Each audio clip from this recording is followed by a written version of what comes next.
ನಮಸ್ಕಾರ ವೀಕ್ಷಕರೇ, ನಾನು ರಾಕೇಶ್ ಶಾರುಂಡಿ. ಈ ಬದುಕು ಅನಿರೀಕ್ಷಿತ, ಅನಿಶ್ಚಿತ. ಯಾಕೆ ಅಂದರೆ ಈ ಕರುನಾಡು ಅನೇಕ ಧೀಮಂತರ, ಅನೇಕ ಮಹಾನ್ ಸಾಧಕರ ಆಕಸ್ಮಿಕ ಸಾವುಗಳನ್ನು ಕಂಡು ಬೆಚ್ಚಿ ಬಿದ್ದುಬಿಟ್ಟಿದೆ. ಆ ಸಾಲಿನಲ್ಲಿ ಕನ್ನಡದ ಪವರ್ ಸ್ಟಾರ್ ಪುನೀತ್ ರಾಜ್ಕುಮಾರ್, ಚಿರಂಜೀವಿ ಸರ್ಜಾ, ಇದೀಗ ಕೇಳಿಬರ್ತಾರೋ ಪ್ರಖ್ಯಾತ ನಿರೂಪಕಿ ಅಪರ್ಣಾ ಅವರು ಕೂಡ ಸೇರಿದ್ದಾರೆ. ನೋಡಲಿಕ್ಕೆ ಆರೋಗ್ಯವಾಗಿದ್ದವರ ಬಾಳಲ್ಲಿ ಜವರಾಯ ಈ ರೀತಿಯಾದಂಥ ಹೊಂಚು ಹಾಕಿ ಕುಳಿತು ಅವರನ್ನು ಭಕ್ಷಿಸ್ಬಿಡ್ತಾನಲ್ಲ, ಆ ಕಥೆಗಳನ್ನು ಕೇಳ್ತಾ ಇದ್ದರೆ ಮೈ ಜುಮ್ ಅಂದುಬಿಡುತ್ತೆ. ಯಾಕೆಂದರೆ ಎಂತಹ ಜೀವಗಳು, ಮಹಾನ್ ಚೇತನಗಳು ಕನ್ನಡಕ್ಕೆ ಕೊಟ್ಟಂಥವರ ಕೊಡುಗೆಗಳನ್ನು ಸ್ಮರಿಸುವುದೇ ಒಂದು ಹೆಗ್ಗಳಿಕೆ.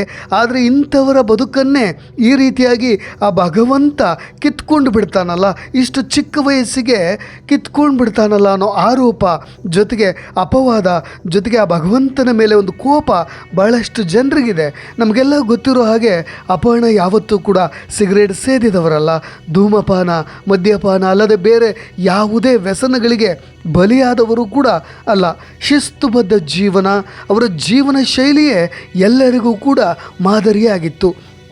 ಆ ರೀತಿಯಾಗಿ ಬದುಕಿದ ಹೆಣ್ಣು ಮಗಳು ಅಂತಲೇ ಹೇಳ್ಬೋದು. ಇಂದಿಗೂ ಹಾದಿ ಬೀದಿಗಳಲ್ಲಿ ದಮ್ಮೆಳೆಯುತ್ತಾ ಚೈನ್ ಸ್ಮೋಕರ್ಗಳಂತೆ ಅನೇಕ ಹೆಣ್ಣು ಮಕ್ಕಳು ಬೆಂಗಳೂರಿನ ಪ್ರತಿಷ್ಠಿತ ಬೀದಿಗಳಲ್ಲಿ ಕಾಣಸಿಗ್ತಾರೆ. ಆದರೆ ಪರಮಾತ್ಮನಿಗೆ ಮಾತ್ರ ಇಂಥವರ ಮೇಲೆ ಕಣ್ಣು ಬೀಳೋದೇ ಇಲ್ವಾ? ಯಾಕೆ ಅಪರ್ಣ ಅಂತವರೇ ಭಗವಂತನ ಕೆಂಗಣ್ಣಿಗೆ ಗುರಿಯಾಗಿಬಿಡ್ತಾರೆ ಅನ್ನೋ ಒಂದು ಶಂಕೆ ವ್ಯಕ್ತವಾಗುತ್ತೆ.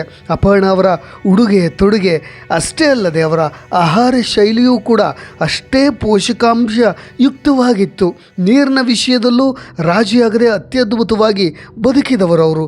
ಆದರೆ ನೀವೆಲ್ಲ ಅಚ್ಚರಿ ಪಡೋ ವಿಷಯವನ್ನು ಹೇಳಲೇಬೇಕು. ಅವರಿಗೆ ಶ್ವಾಸಕೋಶದ ಕ್ಯಾನ್ಸರ್ ಇತ್ತು ಅನ್ನೋದು ನಿಮಗೆಲ್ಲ ಗೊತ್ತಿದೆ. ಆರಂಭದಲ್ಲಿ ಫಸ್ಟ್ ಸ್ಟೇಜ್ನಲ್ಲಿ ಇದ್ದಿದ್ದರೆ ಅವ್ರನ್ನ ಬದುಕಿಸಬಹುದಿತ್ತು, ಆದರೆ ಅವರು 4th ಸ್ಟೇಜಿಗೆ ಹೋಗಿಬಿಟ್ಟಿದ್ರು. ಆದರೆ ಕೇವಲ ಧೂಮಪಾನಿಗಳಿಗೆ ಮಾತ್ರ ಕ್ಯಾನ್ಸರ್ ಬರುತ್ತೆ ಅಂತ ನೀವೆಲ್ಲರೂ ಅಂದ್ಕೊಂಡಿದ್ರಲ್ಲ, ಆದರೆ ಶಿಸ್ತುಬದ್ಧ ಜೀವನ ನಡೆಸಿದ್ರೂ ಕೂಡ ಇದೇ ಕ್ಯಾನ್ಸರ್ ಬರುತ್ತೆ. ಜೊತೆಗೆ ತಂಬಾಕು ಚಟ ಇಲ್ಲದಿದ್ದರೂ, ಜೀವನ ಶೈಲಿ ಉತ್ತಮವಾಗಿ ನಡೆಸಿದರೂ ಕೂಡ ಶ್ವಾಸಕೋಶದ ಕ್ಯಾನ್ಸರ್ ಬಾಧಿಸುತ್ತೆ. ಹಾಗಾಗಿಯೇ ಬಹಳಷ್ಟು ಜನರು ಈ ವಿಷಯವಾಗಿ ನಾವು ಎಂತಹ ಒಳ್ಳೆಯ ಜೀವನವನ್ನು ನಡೆಸ್ಬಿಟ್ಟಿವಿ, ಎಂತಹ ಬದುಕನ್ನು ಕಂಡ್ವಿ, ಆದರೂ ಕೂಡ ಈ ಕ್ಯಾನ್ಸರ್ನಿಂದ ಬಲಿಯಾಗಬೇಕಾಯ್ತಲ್ಲಪ್ಪ ಅಂತ. ಅಪರ್ಣ ಅವರು ಬದುಕು ಕೂಡ ಅದೇ ಆಗಿತ್ತು. ಆದರೆ ಅವರಿಗೆ ಶ್ವಾಸಕೋಶದ ಕ್ಯಾನ್ಸರ್ ಇದೆ ಅಂತ ಕೇಳಿದಾಗಲೇ ಬಹಳಷ್ಟು ಜನರ ಹೃದಯಗಳು ಹೊಡೆದು ಹೋಗಿದ್ವು. 10 ವರ್ಷಗಳ ಹಿಂದೆ ಕ್ಯಾನ್ಸರ್ ದಾಳಿಗೆ ಒಂದು ನಿಖರವಾದ ಕಾರಣ ಅಂತ ಇರ್ತಾಯಿತ್ತು. ಇದೇ ಕಾರಣದಿಂದ ಕ್ಯಾನ್ಸರ್ ಬರುತ್ತೆ ಅಂತ, ಅತಿಯಾಗಿ ಧೂಮಪಾನ ಮಾಡ್ತಕ್ಕಂಥ. ಜೊತೆಗೆ ನಾವು ಇದನ್ನು ಕಂಪ್ಯಾರಿಸನ್ ಮಾಡಿದಾಗ ಪಾಶ್ಚಾತ್ಯ ರಾಷ್ಟ್ರಗಳಿಗಿಂತ ಭಾರತೀಯರೇ ಹೆಚ್ಚಾಗಿ ಈ ಕಾಯಿಲೆಯಿಂದ ತುತ್ತಾಗ್ತಾ ಇದ್ದಾರೆ, ಬಲಿಯಾಗ್ತಾ ಇದ್ದಾರೆ, ಶ್ವಾಸಕೋಶದ ಕ್ಯಾನ್ಸರ್ನಿಂದ ಬಳಲ್ತಾ ಇದ್ದಾರೆ. ನಾವು ಈಗ ಕ್ಯಾನ್ಸರ್ನಲ್ಲಿ ಅನೇಕ ವಿಧಗಳಿದೆ ಬಿಡಿ. ಕ್ಯಾನ್ಸರ್ನಲ್ಲಿ ಬ್ರೆಸ್ಟ್ ಕ್ಯಾನ್ಸರ್ ಇದೆ, ಬೇರೆ ಬೇರೆ ಥರದ ಕ್ಯಾನ್ಸರ್ಸ್ಗಳಿದೆ. ಆದರೆ ಈ ಶ್ವಾಸಕೋಶದ ಕ್ಯಾನ್ಸರ್ಗೆ 3ನೇ ಸ್ಥಾನ ಇರೋದು ಬೇರೆ ಕ್ಯಾನ್ಸರ್ಸ್ಗಳಿಗೆ ಹೋಲಿಕೆ ಮಾಡಿಕೊಂಡಾಗ. ಹೆಚ್ಚಾಗಿ 50ರಿಂದ 70ನೇ ವಯಸ್ಸಿನ ಈ ವಯೋಮಾನದವರಿಗೆ ಹೆಚ್ಚಾಗಿ ಈ ಶ್ವಾಸಕೋಶದ ಕ್ಯಾನ್ಸರ್ ಕಂಡುಬರೋದು. ನಾವು ಈ ಅಪರ್ಣ ಅವರನ್ನು ಕಂಡಾಗಲೂ ಕೂಡ ಅಪರ್ಣ ಅವರ ಏಜ್ 58, ಈ ಆಸುಪಾಸಿನಲ್ಲೇ ಇದ್ದಾರೆ. ಹಾಗಾಗಿ ಈ ಮಾತು, ಈ ಒಂದು ಅಂಕಿ ಅಂಶಗಳನ್ನು ನಾನಿಲ್ಲಿ ಉಲ್ಲೇಖ ಮಾಡ್ತಾ ಇದ್ದೀನಿ. ಹೆಚ್ಚಾಗಿ ಇನ್ನೊಂದಿಷ್ಟು ಇಂಪಾರ್ಟೆಂಟ್ ವಿಷಯಗಳನ್ನು ಹೇಳಲೇಬೇಕು. ಟಾಟಾ ಮೆಮೋರಿಯಲ್ ಸೆಂಟರ್ನ ಒಂದು ಸಮೀಕ್ಷೆ ಮಾಡಿದ್ದಾರೆ. ಅದರ ತಂಡದ ಸದಸ್ಯರಾದಂಥ ಕ್ಯಾನ್ಸರ್ ವಿಭಾಗದ ಡಾಕ್ಟರ್ ಕುಮಾರ್ ಪ್ರಭಾಸ್ ಅನ್ನೋರು ನಮ್ಮ ದೇಶದಲ್ಲಿ 50%ಕ್ಕಿಂತ ಹೆಚ್ಚು ಶ್ವಾಸಕೋಶದ ಕ್ಯಾನ್ಸರ್ ರೋಗಿಗಳು ಧೂಮಪಾನ ಮಾಡ್ತಾ ಇದ್ದಾರಂತೆ. ಆದರೆ ಧೂಮಪಾನ ಮಾಡುವ ಜನರ ಪಕ್ಕದಲ್ಲಿದ್ದರು, ಅಂದರೆ ಪ್ಯಾಸಿವ್ ಸ್ಮೋಕರ್ ಅಂತ ಹೇಳಿ ಕರಿತೀವಲ್ಲ, ಅವರಿಗೂ ಕೂಡ ಈ ಶ್ವಾಸಕೋಶದ ಕ್ಯಾನ್ಸರ್ ಬಾಧಿಸುತ್ತೆ. ರಾಜ್ಯದಲ್ಲೂ ಕೂಡ, ಕರ್ನಾಟಕ ರಾಜ್ಯದಲ್ಲಿ ಶ್ವಾಸಕೋಶದ ಕ್ಯಾನ್ಸರ್ ದೊಡ್ಡ ಪ್ರಮಾಣದಲ್ಲಿ ವ್ಯಾಪಿಸ್ತಾ ಇದೆ. ಅದನ್ನು ನೀವು ಊಹೆ ಮಾಡ್ಕೊಳ್ಳಿಕ್ಕೂ ಸಾಧ್ಯವಿಲ್ಲ. ಪ್ರತಿ ವರ್ಷ ಸುಮಾರು 87,000 ಮಂದಿ ಇದೇ ಕ್ಯಾನ್ಸರ್ನಿಂದ ಬಳಲ್ತಾ ಇದ್ದಾರೆ.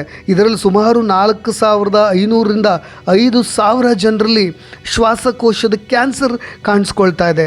ಬಹುಶಃ ಯಾರಿಗೆ ಈ ಶ್ವಾಸಕೋಶದ ಕ್ಯಾನ್ಸರ್ ಇರುತ್ತೋ ಅವರು ಫಸ್ಟ್ ಸ್ಟೇಜ್ನಲ್ಲಿದ್ದರೆ ಓಕೆ, ಅದು 2, 3, 4ನೇ ಸ್ಟೇಜಿಗಂತೂ ಹೋದರೆ ಅದರಿಂದ ಪಾರಾಗಿ ಬರಲಿಕ್ಕೆ ಅಸಾಧ್ಯ. ಅವರು ಸಾವಿನ ಮನೆಯ ಆಗಲೇ ತೆರೆದು ಬಿಟ್ಟಂತೆ ಅಂತ ಭಾಳಷ್ಟು ಜನ ತಜ್ಞರು ಹೇಳ್ತಾರೆ. ರಾಜ್ಯದಲ್ಲಿ ಪುರುಷರಲ್ಲಿ ಸಂಭವಿಸ್ತಾ ಇರೋ ಈ ಕ್ಯಾನ್ಸರ್ ಸಾವುಗಳಲ್ಲಿ 12% ಪುರುಷರಿಗಿದ್ದರೆ 8.9 ಮಹಿಳೆಯರಲ್ಲಿ ಕಾಣಿಸ್ಕೊಳ್ತಾ ಇದೆ. ಹೆಚ್ಚಾಗಿ ಈ ಸಿಲಿಕಾನ್ ಸಿಟಿಯಲ್ಲಿರೋರಿಗೆ ಈ ಮಾಲಿನ್ಯ ಕೂಡ ಕಂಟಕವಾಗಬಹುದು. ನಾವು ಈ ಅಪರ್ಣಾ ಅವರ ಕೇಸನ್ನು ತೆಗೆದುಕೊಂಡಾಗಲೂ ಕೂಡ ಅವರು ಹೆಚ್ಚಾಗಿ ಟ್ರಾವೆಲ್ ಮಾಡ್ತಾಯಿದ್ರು ಮೆಟ್ರೋ ಸಿಟಿಗಳಲ್ಲಿ.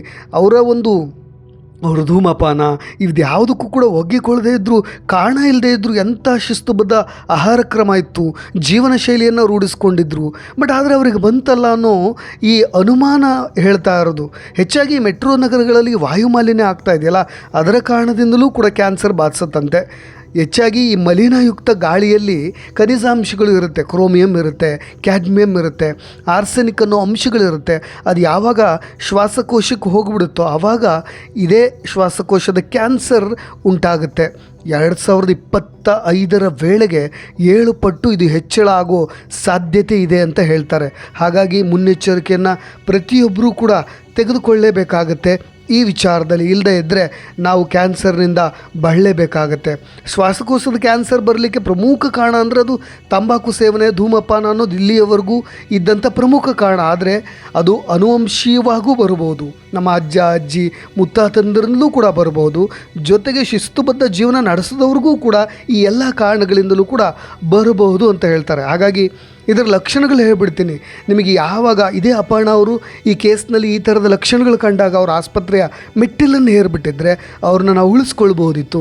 ಕೆಮ್ಮಾಗಿರ್ಬೋದು, ಎದೆ ನೋವು, ಜೊತೆಗೆ ನಿಮ್ಮ ತೂಕದಲ್ಲಿ ವೆಯ್ಟ್ ಲಾಸ್ ಆಗ್ತಾ ಇರೋದು, ಮೂಳೆಗಳ ನೋವು ಆದಾಗ, ತಲೆನೋವು, ಜೊತೆಗೆ ಹಸಿವಿನ ಕೊರತೆ ಆದಾಗ, ಹೆಚ್ಚಾಗಿ ನಿಮ್ಮ ಭುಜಗಳು ಏನಾದರೂ ನೋಯ್ತಾ ಇದ್ದರೆ ಪದೇ ಪದೇ ಆಗ ತಕ್ಷಣಕ್ಕೆ ಆಸ್ಪತ್ರೆಗೆ ವಿಸಿಟ್ ಕೊಡಿ. ಅದು ಮೇ ನಾಟ್ ಬಿ ಈ ಥರದ ಕಾಯಿಲೆಯೂ ಕೂಡ ಆಗಿರ್ಬೋದು ಅನ್ನೋ ಮುನ್ನೆಚ್ಚರಿಕೆಯನ್ನು ನಿಮಗೆ ಕೊಡ್ತಾ ಇದ್ದೀನಿ. ಜೊತೆಗೆ ಈ ಕಾಯಿಲೆಯನ್ನು ಹೇಗೆ ಪತ್ತೆ ಮಾಡ್ತಾರೆ ಅನ್ನೋದನ್ನು ಸಹಜವಾಗಿ ನಿಮ್ಮ ಕುತೂಹಲಕ್ಕೆ ಹೇಳ್ಬಿಡ್ತೀನಿ. ಬ್ಲಡ್ ಟೆಸ್ಟ್ ಮಾಡ್ತಾರೆ ಅಥವಾ ಎಕ್ಸ್ರೇ ಮೂಲಕ ಪರಿಶೀಲನೆ ಮಾಡ್ತಾರೆ. ಒಂದು ಹಂತದಲ್ಲಿ ಕ್ಯಾನ್ಸರ್ ಇರೋ ಲಕ್ಷಣಗಳೇನಾದರೂ ಕಂಡು ಬಂದರೆ ಅದನ್ನು ಕನ್ಫರ್ಮ್ ಮಾಡ್ಕೊಳ್ಳಿಕ್ಕೆ CT ಸ್ಕ್ಯಾನ್ ಮತ್ತು ಬಯಾಪ್ಸಿ ಅಂತ ಹೆಚ್ಚಿನ ಇಮೇಜಿಂಗ್ ಟೆಸ್ಟ್ಗಳಿಗೆ ಮುಂದಾಗ್ತಾರೆ ಡಾಕ್ಟರ್ಗಳು. ಈ ವಿಧಾನದಿಂದಲೇ ನಿಖರವಾಗಿ ಕ್ಯಾನ್ಸರ್ ಇರೋದನ್ನ ಪತ್ತೆ ಮಾಡ್ಬೋದು. ಹೆಚ್ಚಾಗಿ ಇದರಲ್ಲಿ 4 ಸ್ಟೇಜ್ಗಳಿದೆ ಅಂತ ಹೇಳಿದ್ದೀನಿ. ಮೊದಲ ಹಂತದಲ್ಲಿದ್ದರೆ ಗುಣಪಡಿಸ್ಬೋದು. ಅದು 4th ಸ್ಟೇಜ್ಗೆ ಹೋಗಿಬಿಟ್ರೆ ಗುಣಪಡಿಸೋದು ತುಂಬಾ ಕಷ್ಟ, ಅದು ಅಸಾಧ್ಯಕ್ಕಿಂತ ಅಸಾಧ್ಯ ಅಂತ. ಆದರೆ ಏನು ಚಿಕಿತ್ಸೆ ಕೊಡ್ಬೋದು ಇದಕ್ಕೆ ಅಂತ ಒಂದಿಷ್ಟು ನಿಮಗೆ ಇರೋ ಗೊಂದಲಗಳಿಗೆ ಕ್ಯಾನ್ಸರ್ನ ವಿವಿಧ ರೂಪಾಂತರಗಳು, ವಿವಿಧ ಸ್ಟೇಜಸ್ಗಳು, ಆ ಟ್ರಾನ್ಸ್ಫಾರ್ಮೇಷನ್ ಅವೆಲ್ಲವನ್ನ ಮಾರ್ಗಗಳನ್ನು ಗುರುತಿಸುವ ಮೂಲಕ ಶ್ವಾಸಕೋಶದ ಕ್ಯಾನ್ಸರ್ಗೆ ಸೂಕ್ತ ಚಿಕಿತ್ಸೆಯನ್ನು ಕೊಡ್ತಾರೆ. ಯಾವ ಮಾರ್ಗದಲ್ಲಿ ಹರಡ್ತಾ ಇದೆ, ಯಾವ ಸ್ಟೇಜ್ನಲ್ಲಿದೆ, ಅದ್ರ ಮುಖಾಂತರ ಅದನ್ನು ನಿರ್ಬಂಧ ಮಾಡ್ಬೋದು. EGFR ಮತ್ತು KRS ಮತ್ತು ALK ಇವು ಸಾಮಾನ್ಯವಾದ ಅನುವಂಶಿಕ ರೂಪಾಂತರಿಗಳಾಗಿವೆ. ಸಣ್ಣದಲ್ಲದ ಜೀವಕೋಶದ ಶ್ವಾಸಕೋಶದ ಕ್ಯಾನ್ಸರ್ನಿಂದ ಬಳಲ್ತಾ ಇರೋ ಜನರಿಗೆ EGFR ಪ್ರೋಟೀನ್ನ ರೂಪಾಂತರಿತ ರೂಪಗಳನ್ನು ಸೇರಿಸುವ ಮೂಲಕ ಚಿಕಿತ್ಸೆ ಕೊಡ್ತಾರೆ. ಯಾಕೆಂದರೆ ಈ EGFR ಅನ್ನೋ ಪ್ರೋಟೀನ್ ಇದೆಯಲ್ಲ, ಅದರ ಟ್ರಾನ್ಸ್ಫರ್ಮ್ಡ್ ರೂಪಗಳನ್ನು ನಿಮ್ಮ ದೇಹದಲ್ಲಿ ಸೇರಿಸೋ ಮುಖಾಂತರ ಬಗೆಹರಿಸ್ಬೋದು. ಇದು ಕ್ಯಾನ್ಸರ್, ಶ್ವಾಸಕೋಶದ ಕ್ಯಾನ್ಸರಿಂದ ಬಳಲ್ತಾ ಇರೋರಿಗೆ ಒಂದಿಷ್ಟು ಪರಿಹಾರಗಳು, ಜೊತೆಗೆ ಅದರಿಂದ ಹೇಗೆ ಮುನ್ನೆಚ್ಚರಿಕೆಯನ್ನು ತೆಗೆದುಕೊಂಡು ನಾವು ಕೂಡ ಹುಷಾರಾಗಿರಬೇಕು ಅಂತ.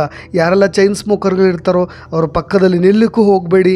ಜೊತೆಗೆ ಹೆಚ್ಚು ಕಲುಷಿತ ಮಾಲಿನ್ಯಕರ ಗಾಳಿಯನ್ನು ನೀವು ಕೂಡ ತೆಗೆದುಕೊಳ್ಳಬೇಡಿ ಅನ್ನೋದಷ್ಟೇ ಒಂದು ಸಲಹೆ ಅಂತ ಹೇಳ್ತಾ, ಇದೇ ರೀತಿಯಾದಂಥ ಅಪ್ಡೇಟ್ಸ್ಗಳೊಂದಿಗೆ ಮತ್ತೆ ಬರ್ತೀನಿ. ನಾನು ರಾಕೇಶ್ ಶಾರುಂಡಿ. ಧನ್ಯವಾದ.